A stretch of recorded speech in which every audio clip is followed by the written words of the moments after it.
ULSI। अब हम लोग पढ़ेंगे रेलवे एनटीपीसी 9 जनवरी 2021 को फर्स्ट शिफ्ट में जो क्वेश्चन आया था वो देखिए। पहले हम लोग सामान्य विज्ञान के बारे में देखेंगे। पहला क्वेश्चन है दोस्तों, आधुनिक आवर्त सारणी में तत्वों को डैश ऊर्ध्वाधर स्तंभों में तो विन्यासित किया गया है। तो ये हो जाएगा दोस्तों 18 में किया गया है। और 18वां तत्व आपको पता ही है दोस्तों, 18वां जो ये ग्रुप या फिर हम लोग कह सकते हैं समूह जो है उसमें नोबेल गैस है। और तारे रात को आसमान में क्यों टिमटिमाते हैं? तारे क्यों टिमटिमाते हैं? नक्षत्र प्रकाश के वायुमंडलीय अपवर्तन के कारण दोस्तों टिमटिमाते हैं। राइबोसोम डैश बनाते हैं। राइबोसोम क्या बनाते हैं? तो प्रोटीन बनाते हैं दोस्तों। राइबोसोम प्रोटीन शोषण की प्रक्रिया में ग्लूकोज जैसे जटिल कार्बनिक यौगिक ऊर्जा प्रदान करने के लिए डैश के रूप में टूट जाते हैं। किसके रूप में टूट जाते हैं? एटीपी के रूप में टूट जाते हैं। शोषण प्रक्रिया में ग्लूकोज जैसे जटिल कार्बनिक यौगिक ऊर्जा प्रदान करने के लिए डैश के रूप में टूट जाते हैं, एटीपी के रूप में टूट जाते हैं।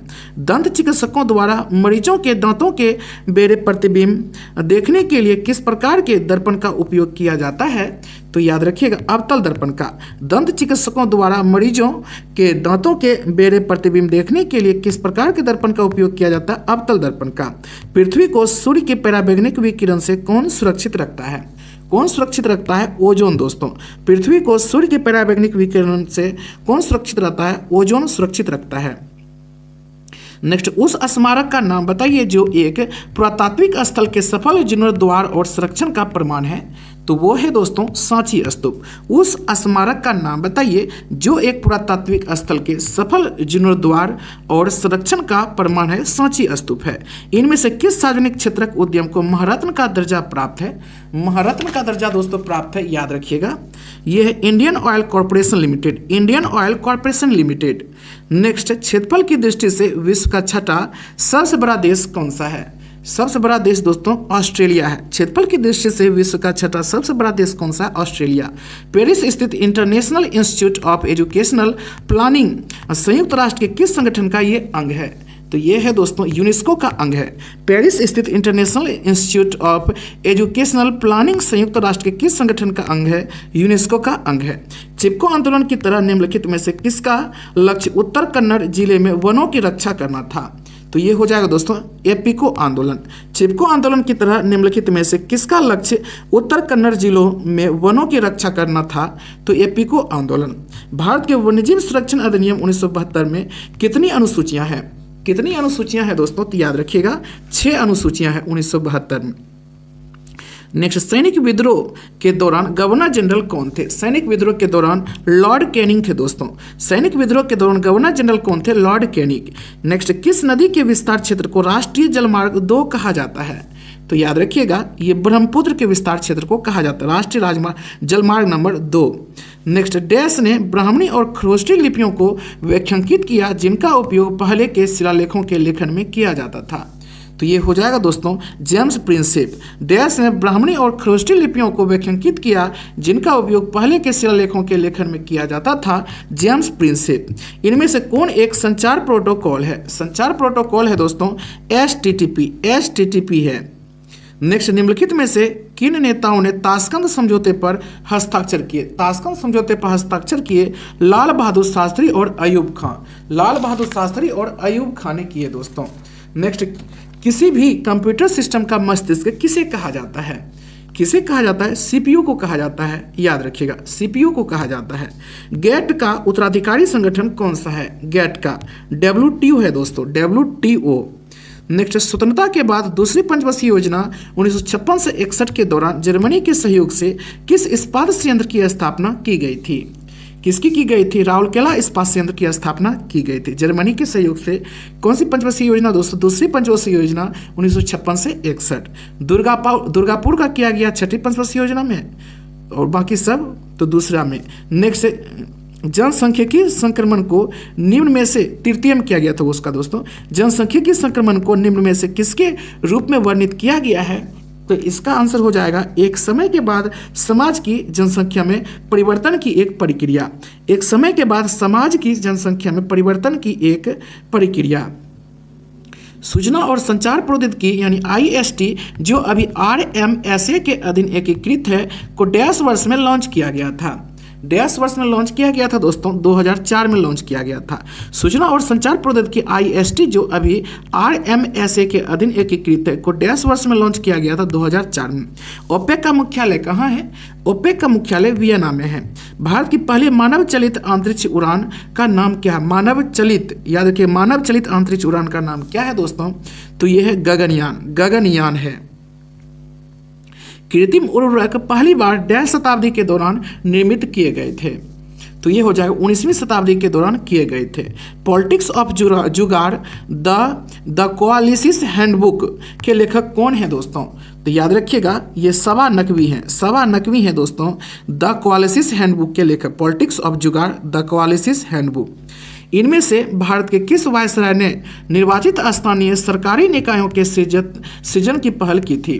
तो ये हो जाएगा दोस्तों लॉर्ड रिपन।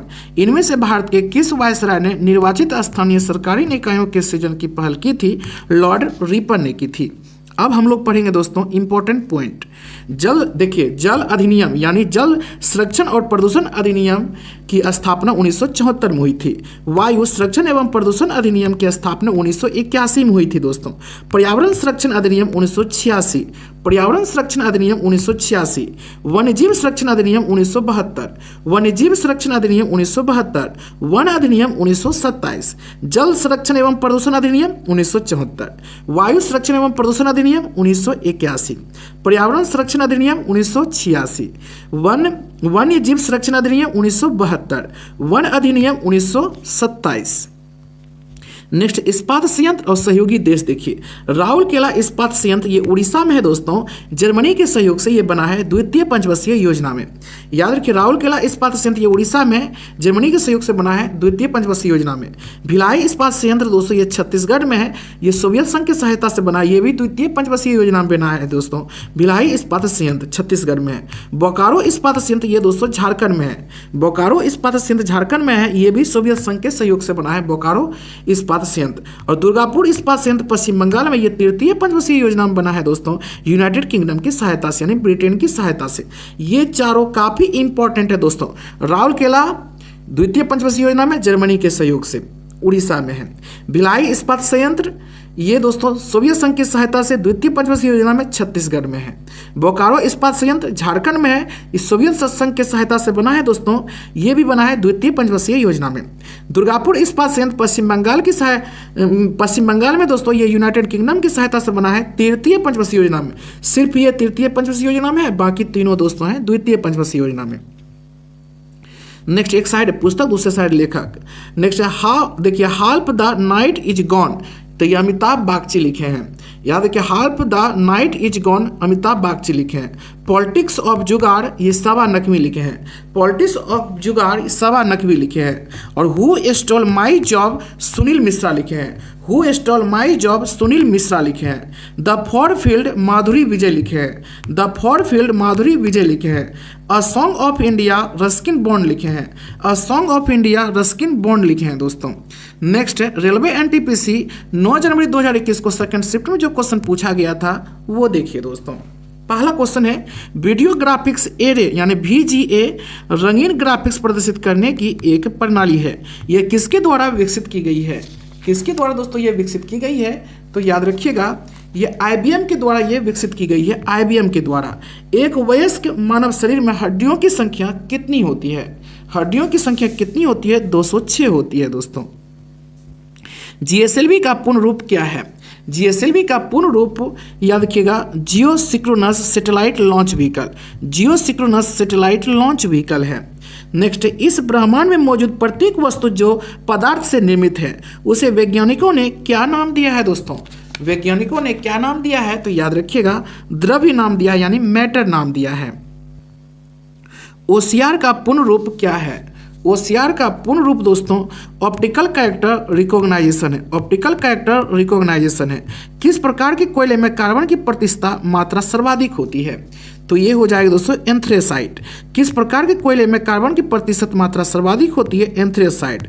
छुई मुई यानी टच मी नॉट प्लांट जो होता है दोस्तों, पौधे का वैज्ञानिक नाम क्या है? इंपॉर्टेंट है, मिमोसा पुडिका। मिमोसा पुडिका नाम है। मादा एनाफिलीज मच्छर इनमें से किस रोग का वाहक है दोस्तों? तो ये है मलेरिया का वाहक है मादा एनाफिलीज मच्छर। केंद्र शासित प्रदेश दादर व नगर हवेली से होकर प्रभावित होने वाली प्रमुख नदी कौन सी है? तो याद रखिएगा